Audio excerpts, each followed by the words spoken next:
ay tawagan ko siya, si Jesus. Kung kailan kailangan siya, palagi naroon at karamay siya, si Jesus. Kapag hindi ko na makaya, sa Kanya lang ako aasa.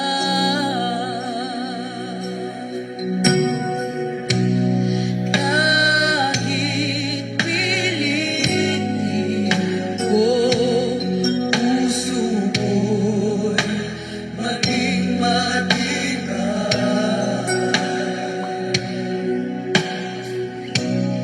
Ang kabiguan ay dumarating sa aking buhay.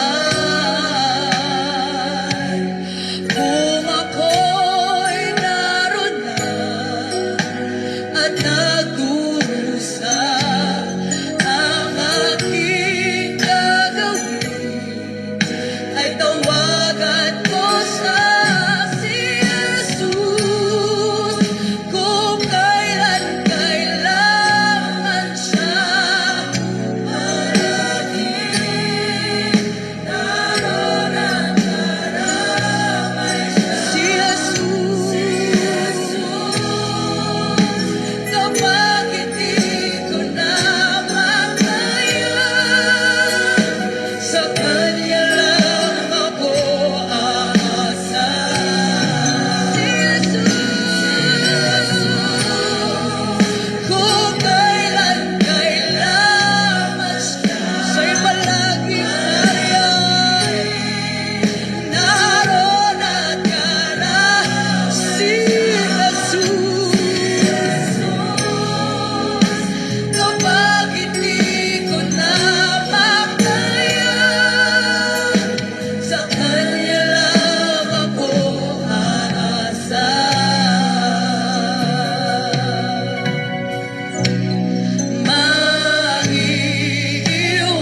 Maiiwasan ba ang iba'y labis ang dulo? Kahit kaibigan ay nagbibigay sama ng loob, kung ako'y masaktan, saan po ang aking gagawin? Ay tawagan ko sa si Jesus. Kung kailan kailangan siya, palagi naroon at karamay siya, si Jesus. Kapag hindi ko na makaya, sa Kanya lang ako aasa, si Jesus. Purihin ang pangalan ng ating Panginoong Hesukristo. Mga kaibigan at mga kapatid, sa muli isang mapagpalang umaga sa inyong lahat sa pangalan po ng ating Panginoon. Sa awiting ito na inyo pong napakinggan ay muli pong sumasa inyo ang programang Si Jesus ang Buhay na Pag-asa. Ngayon po ay araw ng Martes. Salamat po sa Diyos sa Kanyang panibagong biyaya at pagpapala sa bawat isa sa atin. Kayo po ay nakikinig sa himpilan ng New Gen FM 100.7 sa radyo at tayo din po ay napapanood sa ating Facebook page sa UPC Bulan Church sa ating Facebook Live. Ito po ang inyong lingkod, Pastor Randy Rosare ng United Pentecostal Church Bulan, na bumabati po sa inyo sa pangalan ng Panginoon, at kami po ay nag-aanyaya na tayo pa muling magkasama-sama sa isang banal at makabuluhang pag-aaral ng mga salita ng Diyos. Pagpalain po kayong lahat ng ating Panginoon, mga kapatid, at doon sa mga nagme-message po sa atin last week na kung saan ay hindi po tayo nakapag-programa buong isang linggo sa kadahilanan na tayo po ay nasa pagbabakasyon. Salamat po sa mga kapatiran na binigyan niyo po kami ng pagkakataon na magkaroon ng 1 week na bakasyon during my birthday, mga kapatid, dyan sa Malaysia and sa Singapore. Salamat sa mga kapatiran na nakita nila yung halaga nung kahit papaano ay makapagpahinga ng kaunting panahon. So pagpalain po kayo ng ating Panginoon. At salamat po sa mga nag-take over temporarily ng ating pong oras ng programa, sina Pastor Alfred, sina Brother Raymar, Brother Jerry Boy, sina Brother Angelo, Brother Aljon, at kung sino pa yung mga kasama nila sa team na nag-take over temporarily ng ating 1 week na programa. Pagpalain po kayo ng ating Panginoon. So, anyway, back to work po ang inyong lingkod. Amen. Pagkatapos ng isang linggong bakasyon, ay balik po tayo sa ating mga gawain, sa mga mission po natin, Bible study, evangelism, at lahat ng mga bagay na patungkol po sa kaharian ng ating Panginoon. So sa lahat ng ating mga kapatiran sa United Pentecostal Church Bulan, good morning po sa inyo lahat sa tatlong congregation na ating pinangangasiwaan sa tulong at biyaya ng ating Panginoon. Good morning sa ating mga kapatiran dyan sa congregation ng Magsaysay Bulan UPC.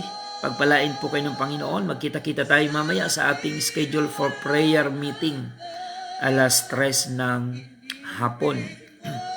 At ganoon din mga kapatid, ang ating mga kapatiran dyan po sa congregation ng Santa Remedios Bulan UPC. Pagpalain po kayo ng Panginoon at maging ang ating congregation dito po sa Iquirino Bulan UPC. Pagpalain po kayo ng Panginoon. At salamat po sa Diyos. It's a victory report mga kapatid. Bago pa man po kami makapagbakasyon going to Malaysia and Singapore ay natapos po yung ating project sa pagpapatiles ng malawak na flooring ng ating pong bahay panambahan. So, yan po ay magandang balita sa lahat ng mga kapatiran na nakikiisa, nakikipagtulungan sa ating pong mga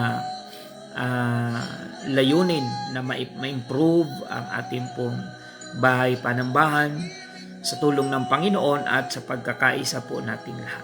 So, to God be all the glory. At ang ating pong inaasikaso naman ngayon ay yung para sa mga Sunday school ng mga bata. Ayan, na magkaroon sila ng maganda rin na pagdadausan ng children's department. Salamat po sa Panginoon sa mga improvement na ito at ang Diyos ang patuloy na bigyan natin ng kaluwalhatian sa anumang mga magagandang bagay na nagaganap sa gawain ng Panginoon under United Pentecostal Church Bulan. So i-bless po ng Diyos lahat ng mga kapatiran na patuloy na nagmamahal sa gawain po ng ating Panginoon. Patuloy po tayo mga kapatid sa ating programa at ipinag-aanyaya po namin sa inyo ang ating mga schedule ng gawain. Batch by batch po tayo pag ordinary week. Maliban sa first Sunday, ay sama-sama tayo dito sa Iquirino tuwing first Sunday. Pero dahil ngayon ay ordinary week po tayo mga kapatid, batch by batch, araw ng Sabado ang ating pagsamba ay dyan po sa UPC Magsaysay Bulan, alas 6:30 ng umaga, Sabado. At dito naman po sa Iquirino Congregation, Sabado alas 8 ng umaga. At diyan po sa Santa Remedios Congregation, ang ating pagsamba ay Linggo alas 7 ng umaga. So yan po yung ating mga schedule ng gawain na depende kung saan po kayo malapit na lugar na mga nabanggit po natin at sa inyong available na araw. Kung busy kayo na Linggo, may simba po tayo na Sabado. At kung hindi kayo available na Sabado, meron tayong gawain paglinggo. So yan po yung kagandahan na 3 batch po yung ating pagsamba upang yung ating mga kapatiran ay patuloy po na makapaglingkod pa rin sa Panginoon sa kabila ng kanilang mga hectic na schedule. Noong pumunta nga po ako dyan sa Hong Kong, mga kapatid, ako'y natuwa na ang pagsamba dyan ay araw-araw mula Miyerkules hanggang Linggo dyan po sa UPC Hong Kong. Ang pagsamba dyan ay Miyerkules, Huwebes, Biyernes, Sabado hanggang Linggo. Dahil yung day off ng mga kababayan nating OFW ay iba-iba pong araw. So kaya yung church ay meron pong gawain everyday. So purihin ang Panginoon sa lahat ng ating mga kapatiran na patuloy po sa kasipagan sa mga Bible study. Pagpalain po kayo lalo ng ating Panginoon. At may mga nagpapahayag na po sa akin pag uwi na mayroon pong mga naghihintay ng schedule for baptism dahil handa na pong magpabaptize. Diyan po sa Barangay Kalpi, ang mga estudyante ni Brother Limuel Hermosilla ay naghihintay na rin po ng schedule for baptism. So mga kabataan, mga estudyante na nakaunawa na ng salita ng Panginoon.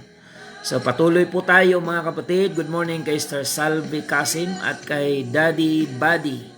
Pagpalain po kayo dyan ng Panginoon sa managanaga. I-bless po ng Diyos ang inyong daily na pamumuhay sa paglilingkod sa ating pong Panginoon. At ang ating mga viewers ngayon, Zandro Ligao, good morning, thank you for watching. Sister Angelita Castillo, Sister Yuli Albao, Sister Perpetua Carido, Sister Connie Santillan, Sister Aileen Sabala, Sister Yuli Albao, si Brother Bert Canaria Ako from Marikina, at si Brother Tofe Mendoza, si Sister Evelyn Valencia Punsalan, si Sister Consuelo Tapacal, Sister Rebecca Montemor, Helen Isip, Sister Evelyn Buhanghang, Sister Cecilia Rosario, Sister Evelyn Acuña, Sister Christy De Suyo, Sister Margie Guitan Isiha, si Sister Annie Ringor, thank you for watching. Paki-share na lang po mga kapatid. Leonora Kalubakib, thank you for watching. Sister Mayet Domingo, maging si Sister Helen Hailo, Sister Marilyn Wagas Ayok, ayan, Sister Mirna, di ko alam kung naandyan ka pa ngayon sa Kuwait, update nyo kami. Ingatan po kayo dyan ng Panginoon, dyan po sa Middle East. Si Sir Ray Galo Sr., good morning. Si Brother Michael Regidor, ayan, sabi niya, good morning Pastor, okay ang signal. Siya po ang ating technician dyan po sa station ng Newgen FM na nag-a-assist po sa atin para mapakinggan ang ating audio sa radio station ng Newgen FM. Sister Arlinda Bandoho Borak, ayan, Sister Giselle Reverente, Brother Alvin, thank you for watching. Si VSR Salonga, pagpalain kayo ng Panginoon. Bong Espiritu, si Vicente Rhea Peñafiel, Sister Angelita Ligoro, Brother Rigor Hipolye, and watching Sister Jane Ioy dyan sa Zone 7. Good morning po sa inyo dyan, buong family. Sister Helen Rose Hibaga sa Magsaysay, April Santos, si Sir Ray Galo Sr., Sister Lita Sultan, Sister Renilda Gracilia sa Irusin, Sister Dolor Quezon, Bernardo Matel de Leda Sidugin, Sister Marlene Golyoso, Brother Dario Tobias, Si Brother Andy Orozco, Brother Jofil Agos, ayan, dyan po sa Erusin, good morning po. Felipe Escresa, ayan, so lahat ng mga humahabol pa, Sister Sara Galios, Ashley Reyes, ayan, Sister Ashley, good morning. Brother Pen Tijada, Sister Divine Espela Guyal, good morning. Virginia, good morning. Si Brother Ludovico Nedia, ayan, pagpalain kayo ng Panginoon. At pagpalain ng Panginoon ang inyo pong kapatid dyan sa hospital. Pagpalain ng kagalingan si Brother Christian Advincula. Pagpalain kayo ng Panginoon. At nawa ang inyong buong family ay magkaisang maglingkod po sa Panginoon.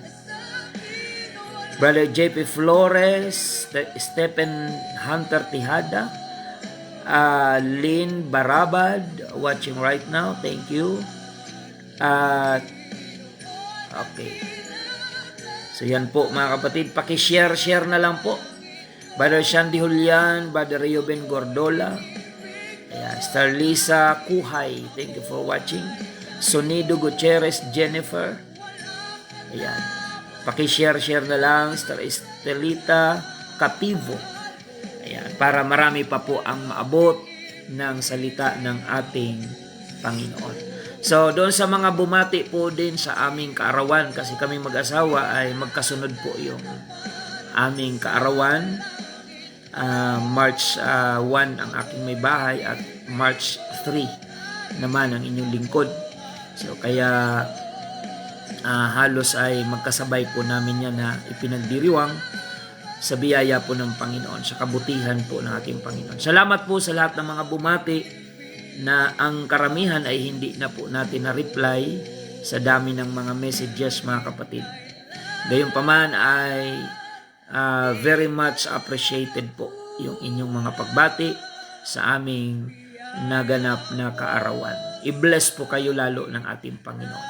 Sister Cheryl Morata at ang inyong family dyan po sa A. Bonifacio, si Tatay Eli, Nanay Nora, Brother Adam, good morning po sa inyong lahat.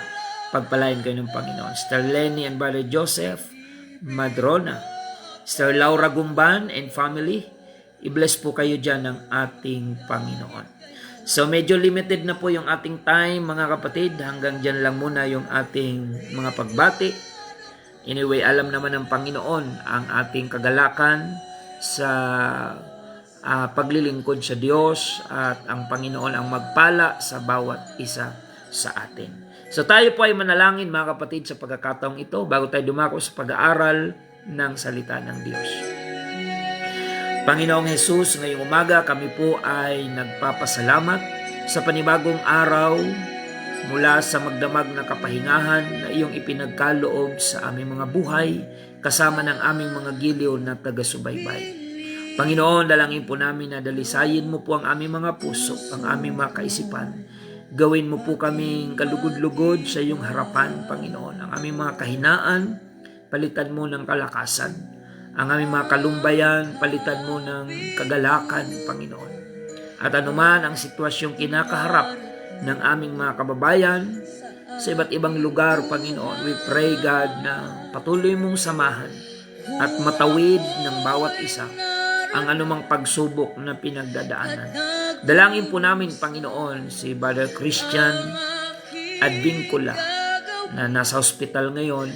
Magkaroon siya ng fast recovery sa hospital at bigyan mo siya ng chance na makarecover upang makapaglingkod sa iyo para sa kaligtasan ng kanyang kaluluwa, at ang buong family ay pagpalain mo, Panginoon. Dalangin din po namin, Panginoon, kagalingan para kay Brother William Gotis, Panginoon, na aking nabalitaan na nagkakaroon ng karamdaman.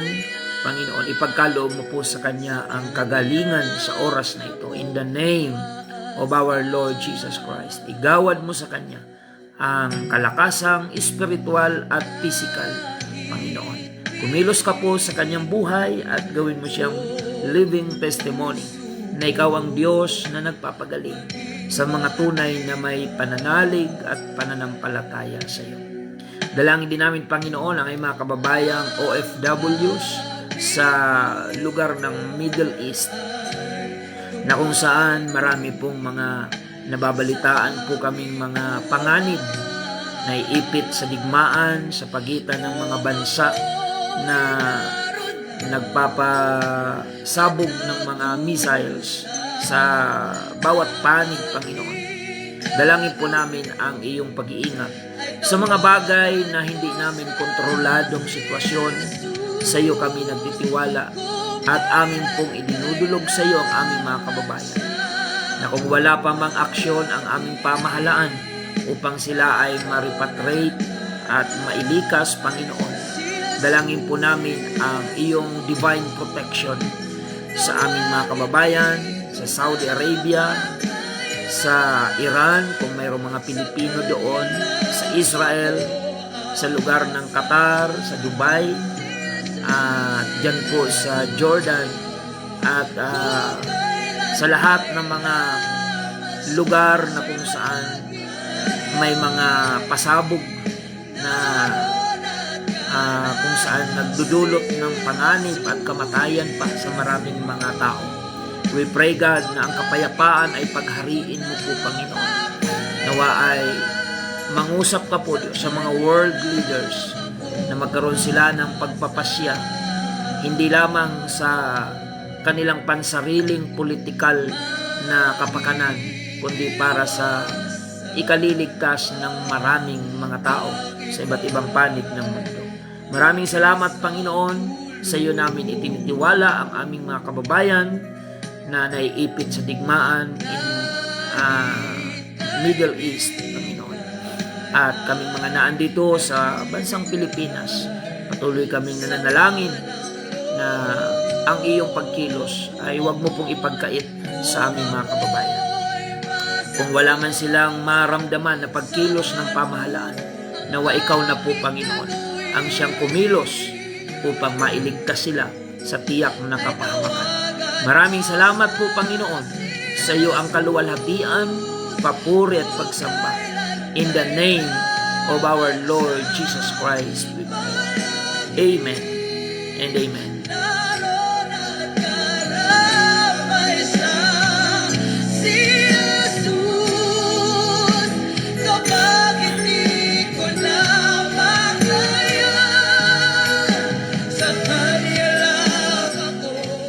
Patuloy po tayo, mga kapatid, sa programang si Jesus ang buhay na pag-asa. At sa pagkakataong ito, tayo po ay dadako na sa salita po ng ating Panginoon. Hindi po lingid sa ating kaalaman, mga kapatid, na sa kasalukuyan ay nagaganap ang digmaan na dati ay parang sa pelikula lamang napapanood. Pero ngayon, mga kapatid, ay tutuhanan na nagaganap sa iba't ibang panig ng ating mundo. Na kung saan, mga kapatid, kagaya ng aking nabanggit kanina, na marami tayong mga kababayan na naiipit dyan po sa mga bansang merong kaguluhan. Na ang ganitong mga bagay, mga kapatid, ay lalong nagpapahirap, hindi lamang doon sa mga taong naiipit ng sitwasyon, ng digmaan, literally, kundi meron po itong direktang epekto, lalong-lalo na sa ekonomiya ng mga bansang hindi masyadong progresibo. At kabilang tayo roon, mga kapatid, ang ating bansa. For example na lang, ang presyo ng langis, mga kapatid, na dahil sa digmaan, mga kapatid, doon sa lugar na may digmaan ay doon po nanggagaling yung supply ng langis sa pangbuong mundong pangangailangan, mga kapatid. Kung kaya't sa mga digmaan na yan na nangyayari ay hindi pwedeng hindi tayo maapektuhan yung presyo ng langis sa ating bansa at sa mga lugar na nakadepende sa supply ng langis ay hindi pwedeng hindi maapektuhan. Ang mga bagay na ito ay hindi man natin ikinatutuwa, ngunit hindi po natin ito kontrolado, mga kapatid. There are situations, mga kapatid, in this world that is beyond our control. Ano po ba ang sinasabi ng Biblia tungkol sa mga kaganapang ito? Ito ba ay nagkataon lamang o ito po ay nakatakdang magkaroon ng kaganapan? Pag-aralan po natin, mga kapatid, ang sinasabi ng banal na kasulatan.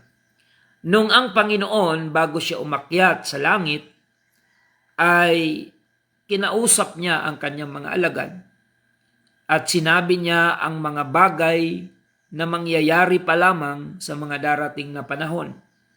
At ilan sa mga sinabi ng Panginoon bago siya umakyat sa kalangitan ay nagaganap sa kasalukuyan. Sapagkat ang Diyos, He is a omniscient God, it means He knows everything. He knows the past, the present, and even the future. Thousand years from now, alam ng Panginoon yung ating magiging kapalaran, mga kapatid. Wala pong sikreto sa Diyos. Siya ay omniscient God. He is all-knowing God.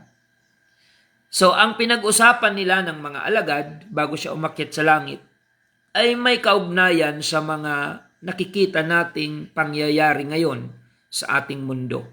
In the book of Matthew chapter 24, ganito po ang sinasabi ng banal na kasulatan.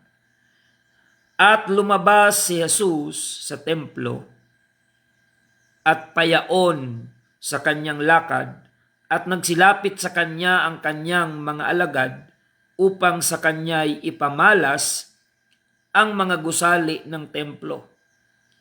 Datapat siya'y sumagot at sa kanila'y sinabi, hindi baga ninyo nangakikita ang lahat ng mga bagay na ito? Katotohanang sinasabi ko sa inyo, dito'y walang isang bato sa ibabaw ng ibang bato na hindi ibabagsak. Ayan, mga kapatid. So ang pinapamalas ng Panginoon sa mga alagad, naglalakad sila doon at nakita nila yung templo, mga kapatid, at ang mga gusali sa kanilang kapanahunan. Ang sabi ng Panginoon, nakikita niyo bagaan niya ang mga bagay na ito. Walang matitirang bato sa ibabaw ng bato. Ang tinutukoy niya ay yung mga structure, mga kapatid. Walang bato na matitira sa ibabaw ng kapwa bato na hindi ibabagsak. Bagamat ito ay nangyari na, mga kapatid, literally doon sa templo, na winasak na po ito. Sa panahon ng mga pananakop ng iba't ibang imperyo, mga kapatid, ngunit hanggang sa panahon ngayon, may simbolismo pa rin yung sinabi ng ating Panginoon na sa mundong ito, walang matibay na bato na hindi ibabagsak sa kapwa bato. Yan po ay indikasyon na ang huling mga panahon ng mundong ito ay hindi kapayapaan, kundi kaguluhan. So tinanong ng mga alagad ang Panginoon tungkol sa kanyang sinabi. Hindi sila nagtapos doon sa ganong statement. In verse number 3, at samantalang siya ay nakaupo sa bundok ng mga olibo, ituloy natin ang pagbabasa, ay nagsilapit sa kanya ng bukod ang mga alagad na nagsisipagsabi, sabihin mo sa amin kailan mangyayari ang mga bagay na ito at ano ang magiging tanda ng iyong pagparito at ng katapusan ng sanlibutan. So, yun po ang kanilang pinag-uusapan. Yung muling pagparito ng Panginoon at ang katapusan ng sanlibutan. So kung mapapansin natin, mga kapatid, ang Panginoon ay hindi naman nagbigay ng eksaktong petsa, taon, o kung kailan ang eksaktong date ng kanyang sinasabing pagparito. Gayunpaman siya po ay nagbigay ng mga palatandaan na kailangan maging matalino tayo upang maunawaan natin kung nasaang panahon na tayo ngayon sa kasalukuyan nating buhay. Dito po sa verse number 4, at sumagot si Jesus at sinabi sa kanila, "Magag-ingat kayo na huwag kayong mailigaw ni numan." Ano ang ibig sabihin ng pagkaligaw? Ito po ay pwedeng spiritual, mga kapatid, na pagkaligaw, at pwede rin itong maging political. Lalo na sa panahon ngayon, mga kapatid, na ang digmaan na nangyayari sa ating mundo ay may kinalaman po yan sa political at ganun din po sa spiritual. Ang bawat digmaan sa kasaysayan ng ating mundo ay dalawa po, mga kapatid, political and religion. Ang religion is spiritual, mga kapatid. Kung atin pong mapapansin na yung namatay na leader ng Iran ay hindi lamang siya political leader, kundi isa rin siyang spiritual leader ng Islamic, mga kapatid, country ng Iran. So dalawa yung kanyang ginagampanan, mga kapatid. Founder din siya ng yung Islamic na extremist, mga kapatid. So may kinalaman yun sa spiritual, religion, and at the same time, political leader po siya. Kaya pansinin niyo po yung mga digmaan, laging may involvement yung politika at yung relihiyon. Yan po, mga kapatid, political and spiritual or religion. So wag daw tayong mailigaw. Sa politika ngayon, pag hindi ka mapanuri, maililigaw ka, mga kapatid.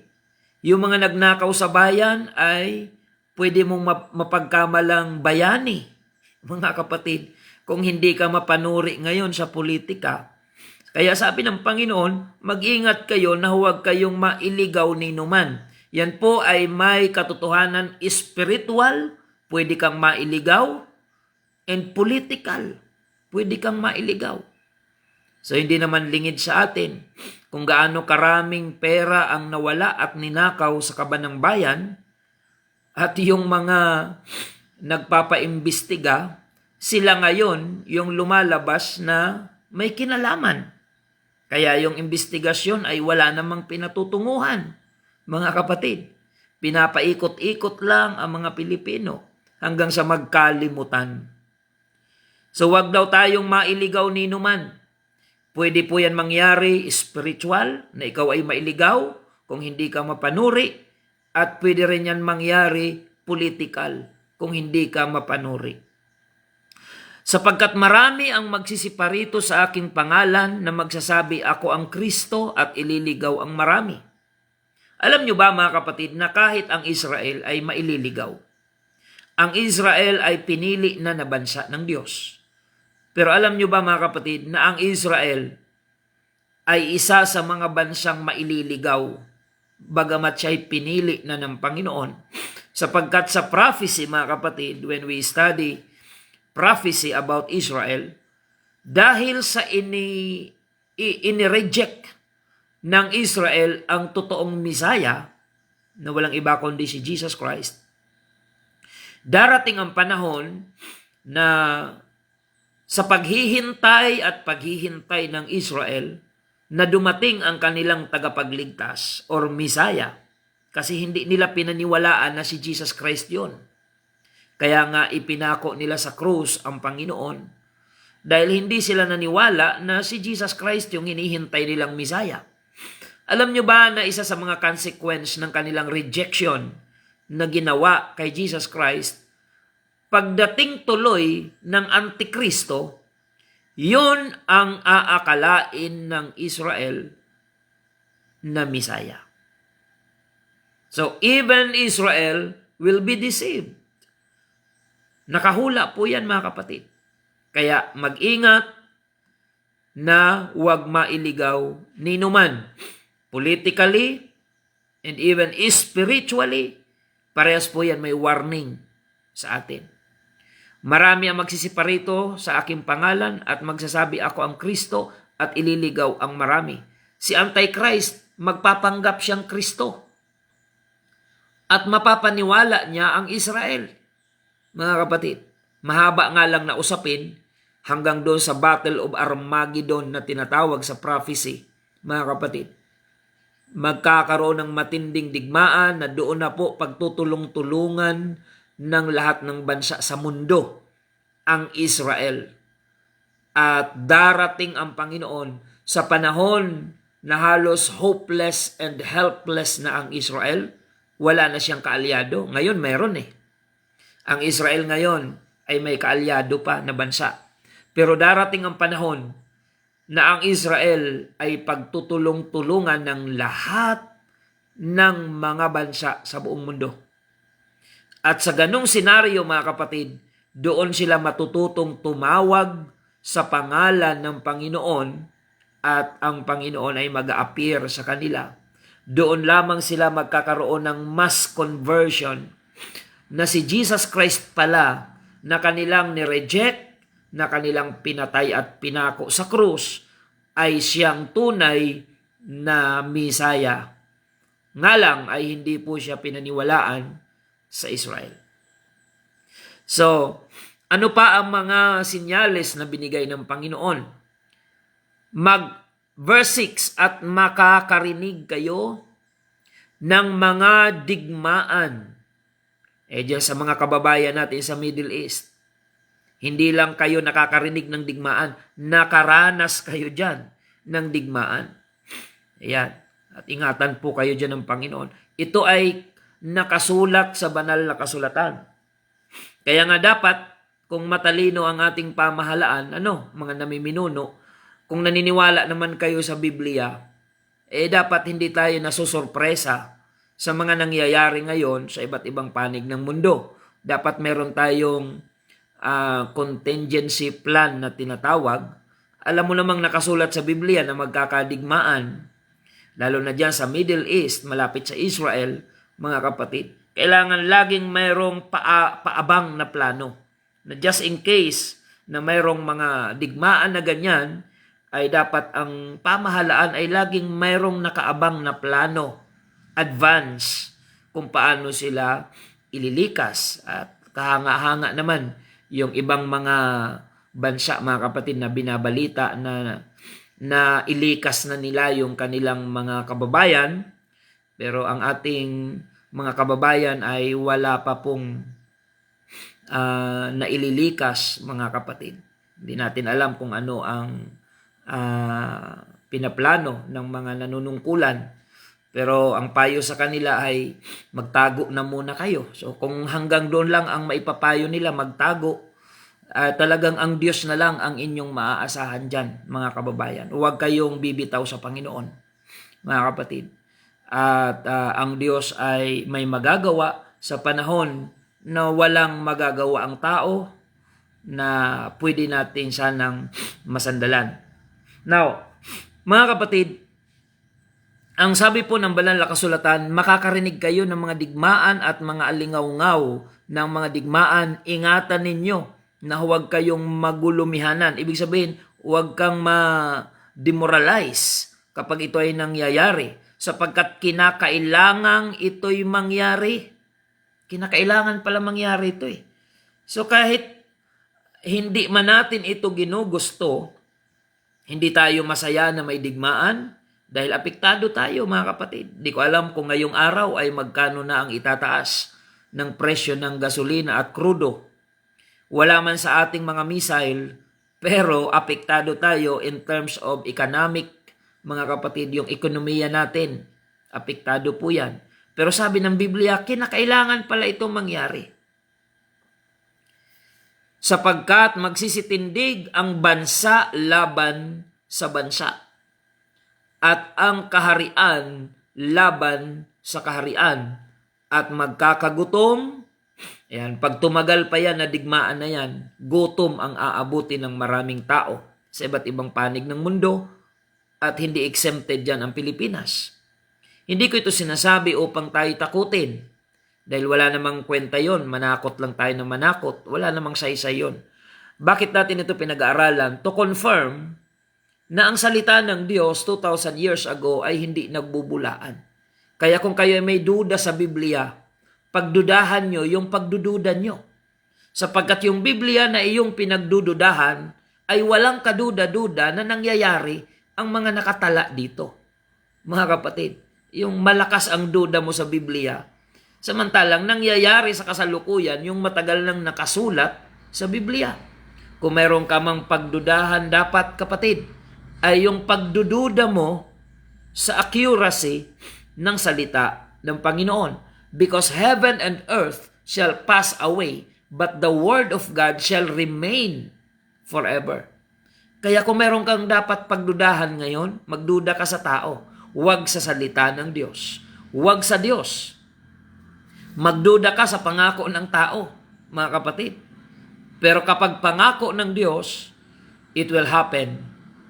No matter what, mga kapatid. Anuman ang mangyari, ang salita ng Diyos ay tatayo sapagkat ito ay totoo. At ang salita ng Diyos ay hindi magbubulaan. Because it is impossible for God to lie. So magsisitindig ang bansa laban sa bansa at ang kaharian laban sa kaharian. At magkakagutom, dagdag pa nito, lilindol sa iba't ibang mga dako. Ayan. Yung mga bulkan natin, hindi tumitigil sa pag-aalboruto, mga kapatid. Dito lang sa ating bansa, sagot-sagutan lang yung mga bulkan. Kanlaon, Bulusan, Mayon, at doon naman sa Pinatubo, medyo tahimik ngayon. Sa Taal, maya-maya din nagpaparamdam. Paano kung magsabay-sabay po yan? Anong gagawin natin? Yan po ay nakasulat sa Biblia. Kaya hindi natin yan dapat na pinagtatakhan, kundi bagkus yan ay ating pinaghahandaan na tayo ay lalong manalangin at maglingkod sa ating pong Panginoon. So, ang mga bagay na ito na tinatalakay natin, hindi para takutin ang ating mga kababayan. Wala namang kwenta yung matakot ka lang, di ka man naglilingkod sa Diyos. Mga kapatid, impyerno pa rin ang aabutin mo. So, hindi po para i-provoke kayo, para lang takutin. Walang kwenta yon. Kundi ini-inform natin ang ating mga kababayan about the accuracy of the Word of God. Ang salita ng Diyos, kahit pagdudahan mo ito, mangyayari ito. Kaya wala ring saysay ang pagdududa mo. Dahil kahit pagdudahan mo ang salita ng Diyos, mangyayari at mangyayari ang salita ng Diyos. So magkakaroon ng digmaan, kingdom against kingdom, nation against nation. At magkakaroon ng mga natural calamities, lindol, at marami pang iba. Datapwat ang lahat ng mga bagay na ito ay siyang pasimula ng kahirapan. Ibig sabihin, hindi pa yan dyan nagtatapos. There's more. Kung magkagayoy, ibibigay kayo sa kapighatian at kayo'y papatayin at kayo'y kapupuutan ng lahat ng mga bansa dahil sa aking pangalan. At kung magkagayoy, maraming mga titisod at magkakanuluhan. Ngayon, usong-uso na yung pagkakanuluan. Kahit sa politika, yung dating magkakakampi, mga kapatid, nagtatrayduran na. Mga magkakaibigan dati. Kahit nga ngayon, yung issue sa korupsyon, magkakasabwat yan na ngayon, kinakanta na nila ang isa't isa. Mga kapatid, nagkakanuluan. Mga matalik na magkaibigan, nagkakanuluan. Kung magkagayoy, ibibigay kayo sa kapighatian at kayo'y papatayin at kayo'y kapupuutan ng lahat ng bansa dahil sa aking pangalan. Wala namang problema yon. Kung ang dahilan kung bakit ka kinapuutan ay dahil sa pangalan ng Panginoon na iyong pinaglilingkuran, nagiging persecuted ka marahil dahil sinusunod mo ang pangalan ng Panginoon at ang kanyang kalooban, hindi mo dapat ipag-alala yon. Sapagkat mapalad yaong inuusig dahil sa katuwiran ng ating Panginoon. Huwag lang tayong usigin dahil tayo ay may paglabag sa mga panuntunan o batas. Kung tayo man ay inusig dahil sinusunod natin si Jesus Christ at hindi komportable ang mga tao sa paligid natin that we are following Jesus Christ, so walang dapat ipag-alala doon. Dahil kung paanong inusig si Kristo, ang kanyang mga anak dito sa mundo ay makakaranas din ng mga pag-uusig. Pero ang sabi ng Panginoon, be of good cheer, I have overcome the world. So ang mundong ito ay hindi natin ito tahanan. Kaya kung hindi ka welcome sa mundo, huwag ka nang masyadong mangamba o magdamdam because this world is not our home. Kung ikaw ay tunay na Kristiyano, this world is not your home. We are just passing through. Tayo ay nasa journey. Amen. Tayo ay mga manlalakbay, mga kapatid. At kung ikaw ay nasa paglalakbay, amen, hindi ka pwedeng magbitbit ng maraming mga bagahe. Yan, kauwi lang namin from bakasyon, mga kapatid, sa Malaysia and Singapore. Marami ka mang magustuhan doon, pero ang problema, pag uwi mo, limited lang yung baggage na pwede mong dalhin. Yan. Otherwise ay malaking babayaran mo doon sa airport. Ayan, kinikilo nga po yan. Pag sinabing go light, 7 kilos, not more than 7 kilos ang iyong bagahe na pwedeng bitbitin. Ayan. Familiar dyan yung mga mahilig sumakay ng eroplano. Pag sinabing go light, ayan, ang allowed lang na bagahe mo ay 7 kilos. Hindi ka pwedeng magbitbit na maraming bagahe. So, ang paglilingkod sa Diyos, tayo ay nasa spiritual journey. Hindi ka pwedeng magbitbit ng maraming bagahe. Iwanan mo ang hindi kailangan, sa madaling sabi. Kaya sa paglilingkod sa Panginoon, kung may mga bagahe ka, hindi ka makakayaon kung daladala mo yan. May mga bitbit kang kasalanan, may mga bitbit kang pride, may mga bitbit kang sama ng loob, inggit sa kapwa, pagmamataas, hindi ka makakayaon.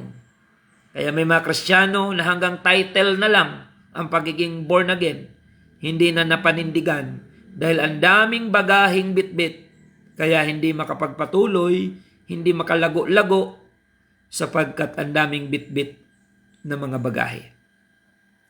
Kaya kung ikaw ay mananampalataya, ang dami mong kagalit, dami mong kasamaan ng loob, ang dami mong mga salitang binitawan na ikinasakit ng iyong kapwa, it's about time na magkaroon ka ng realization. Ibaba mo ang iyong pride, magpakumbaba ka. At yung mga bagahe na yan na negatibo, hindi yan pwede kung tayo ay magpapatuloy sa ating paglalakbay sa paglilingkod sa Diyos. Kaya nga yung iba napagod na, Pastor, ayoko na magsimba, pagod na ako. Samantalang ang sabi ng Panginoon, kung lalapit tayo sa Kanya, bibigyan niya tayo ng kapahingahan. Paano kang bibigyan ng Diyos ng kapahingahan? Ayaw mong bitawan yung iyong mga bitbit. Yung mga ikinapapagod mo na mga bagahe na hindi naman kailangan sa biyahe, bigay mo sa Diyos. Give it to God and leave it to God. At humayo kang payapa, enjoy your privilege to serve the Lord and enjoy your spiritual journey. At ang magandang balita, malapit ka na sa finish line. Tuloy tayo mga kapatid.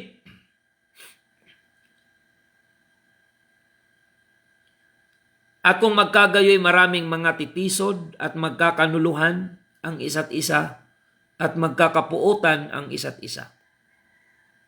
Magsisibangon ang maraming bulaang propeta at kanilang ililigaw ang marami. Kaya ingatan natin, hindi lahat ng napapanood natin sa YouTube tungkol sa mga pangangaral ay katotohanan. Kailangan marunong tayong sumala at magbalanse. Hindi lahat ng magaling mangaral ay totoong mangangaral. Alam nyo ba na kahit ang AI ngayon, mas magaling pa sa tao mangaral, ang AI. mga kapatid. Kaya kung hindi ka mapanuri, baka hindi ka na maniwala sa tao na nangangaral, doon ka na lang maniniwala sa AI.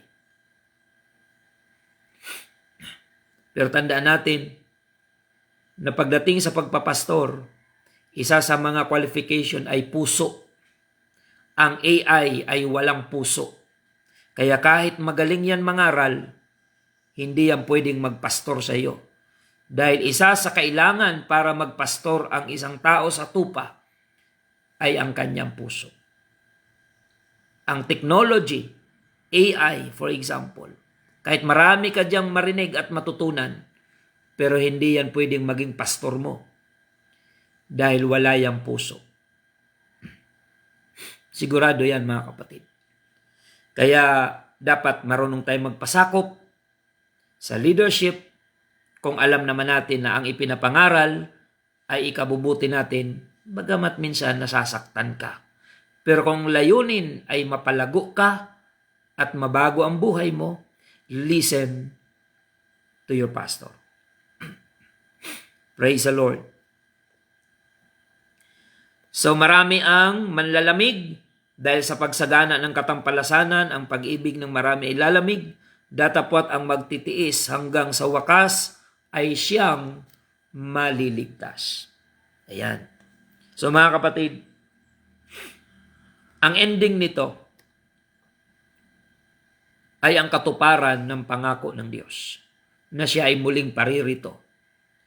Kaya bagamat hindi tayo masaya na may mga digmaan, hindi tayo masaya na may mga kaguluhan at mga buhay na sasawi sa mga digmaan. Pero isang bagay ang dapat kong ipaunawa sa inyo. Ang mga nangyayari ngayon, di man tayo masaya. Ito ay ebidensya na ang Biblia, ang salita ng Diyos, ay hindi nagsisinungaling. Kaya ini-encourage ko ang bawat isa. Mga kapatid, paglingkuran natin ang Panginoon habang meron tayong pagkakataon. Because Jesus Christ is coming very soon. Maglingkod tayo ng tapat, maghanda tayo sapagkat siya'y darating sa oras na hindi natin inaasahan. Tayo po ay manalangin sa Panginoon sa ating pagtatapos, mga kapatid.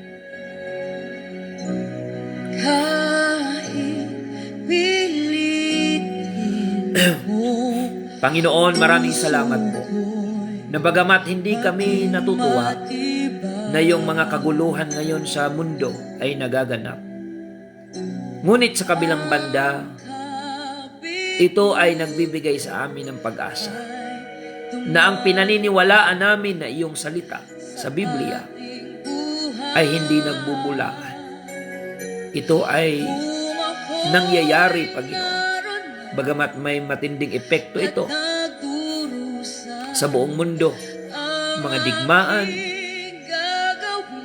magdudulot ng kahirapan, magdudulot ng kamatayan, magdudulot ng pagdurusa ng maraming tao sa iba't ibang panig ng mundo, physically and economically. Gayunpaman, Panginoon, ang salita mo ay salita mo. Heaven and earth shall pass away, but your word shall remain forever. Bigyan mo kami ng matalinong puso at pag-iisip na habang nakikita namin ang mga kaganapang ito, ay lalo naming ipaprioridad ang paglilingkod sa iyo. Sa mga mangangaral ay lalo kaming magsipag na mangaral, humayo, mag-akay ng mga kaluluwa patungo sa iyong kaligtasan. At sa mga mananampalataya naman ay lalong magpakatatag, magpakatapat, magpakatibay sa paglilingkod sa iyo. Dahil mapalad yaong alipin na kung dumating ang kanyang Panginoon ay marap ng ganun ang kanyang ginagawa. Tulungan mo kami, Panginoon, bilang mga anak mo na sa iyong napipintong pagbabalik ay madatnan mo kami masigasig sa pananampalataya at on fire ang aming paglilingkod. Kung ang Middle East ngayon on fire sila sa digmaan, dalangin ko, Panginoon, sa Christian community ay maging on fire kami spiritually. sapagkat ito ang aming commitment, Panginoon. Mula nung ikaw ay aming makilala, na ikaw ay aming paglilingkuran ng buong katapatan habang kami nabubuhay. Palakasin mo ang mga nangihina, Panginoon. Paalalahanan mo ang mga nakakalimot at i-restore mo yung mga nasa spirit and stage of backsliding. We pray, God, for spiritual restoration. Dalangin din namin ang kagalingan ng mga may taglay na karamdaman ngayon na sumasabay sa panalangin. Maaari ang ilan sa kanila ay nasa ospital. Dalangin po namin, Panginoon, ang iyong malayang pagkilos. We pray, God, for complete recovery sa ICU. Ang kapatid ni Sister Ana May Advincula, Brother Christian Advincula, na makarecover po siya completely sa kanyang kalagayan physical. In the name of Jesus Christ. Hallelujah. At sa lahat na may mga karamdaman ngayon na sumasabay sa panalangin, dalangin namin, Panginoon, ang katugunan ipagkaloob mo po sa bawat isa. Maraming salamat, Panginoon, sa iyo ang papuri, pagsambat, pagluwalhati. In the name of our Lord Jesus Christ, we pray. Amen and amen. Mga kapatid, salamat po sa inyong pagsubaybay. At bago po tayo magtapos ang ating pong mga paanyaya sa gawain ng Panginoon, pagbigyan niyo po ang mga paanyayang ito. Dahil nasa mga huling panahon na tayo, seryosohin na po natin ang paglilingkod sa Diyos, mga kapatid. Ang ating mga pagsamba, Sabado at Linggo, ay bukas para sa lahat ng mga nais dumalo. Araw ng Sabado, alas 6:30 ng umaga, dyan po sa UPC Magsaysay Bulan. Sama-sama po tayo. At araw pa rin ng Sabado, alas 8 ng umaga, dito po sa Iquirino UPC Church Bulan.